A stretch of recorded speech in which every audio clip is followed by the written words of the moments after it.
आपल्या बोलण्यात फटकळपणा असावा, स्पष्टतेपणा असावा की संयम असावा. खूपदा आपण स्पष्ट बोलणे आणि फटकळ बोलणे याच्यामध्ये गफलत करत असतो. कुठलेही आपल्यावर एखादी कुणीतरी प्रतिक्रिया दिली किंवा आपल्याबद्दल कुणी काही बोललं, मत व्यक्त केलं, तर त्यावर आपली प्रतिक्रिया कशी असावी? फार स्पष्ट असावी, फटकळ असावी की संयमित असावी? तर नक्कीच संयमित असावी. किंवा थोडा वेळ जाऊ देऊन आपण नंतर आपली प्रतिक्रिया द्यावी.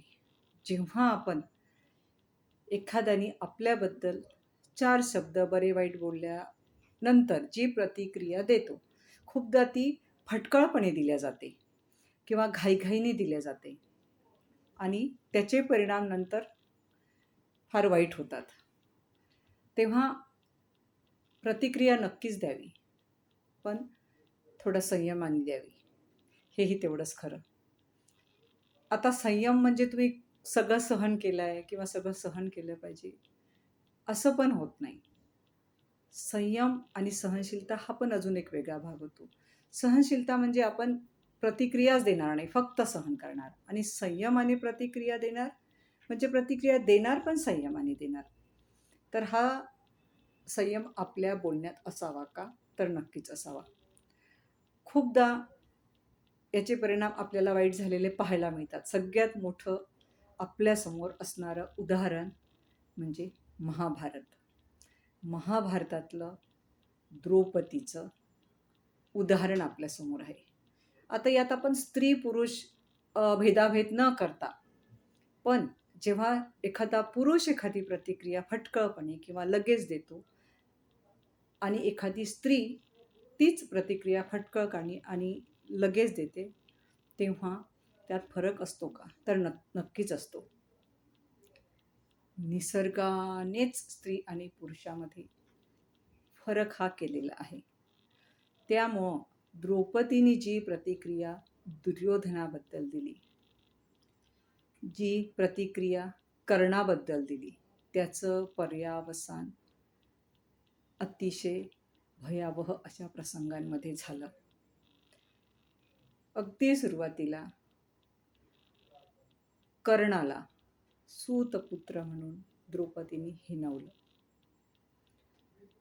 आणि नंतर दुर्योधनाला आंधळ्याचा पुत्र आंधळा म्हणून हिणवलं आणि तिचं एक विकट हास्य, ह्या सगळ्या गोष्टी तिच्या आयुष्याला कलाटणी देऊन गेल्या.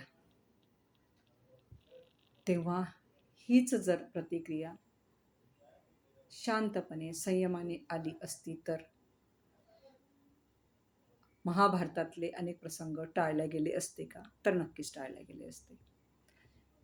जेव्हा अशा स्त्रियांकडून अशी प्रतिक्रिया येते, तेव्हा आपण म्हणू की ही खूप स्वाभिमानी स्त्री आहे. खरोखर द्रौपदी स्वाभिमानी होती. अगदी स्पष्ट वक्ती होती, सगळं होतं. पण कधी-कधी जेव्हा आपला स्वाभिमान दुराभिमानात बदलत जातो, हे आपल्याही लक्षात येत नाही.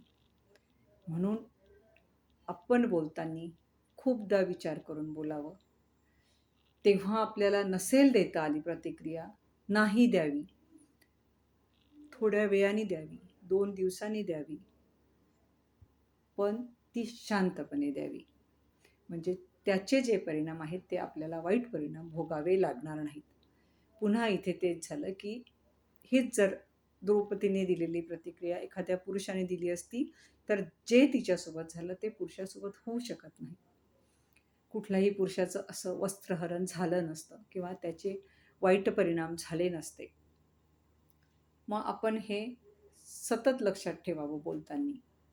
आणि स्त्रियांनी तर नक्कीच ठेवावं की आपल्या बोलण्याचे पुढे काय परिणाम होणार आहेत याची दक्षता आपण घ्यावीच. म्हणून स्पष्ट बोलावं, खरं बोलावं जे तुम्हाला वाटत असेल तशी प्रतिक्रिया द्यावी, पण ती शांतपणे, संयमाने द्यावी. आणि एखाद्याला ती पण देणं जमत नाही. तर मग तेव्हा आपण काय करावं? आपण जेव्हा ज्या व्यक्ती, ज्या गोष्टींपासून वाटते तिथून शांतपणे दूर निघून जावं आणि ह्यातच आपलं भलं आहे असं समजून मौन सर्वार्थ साधनम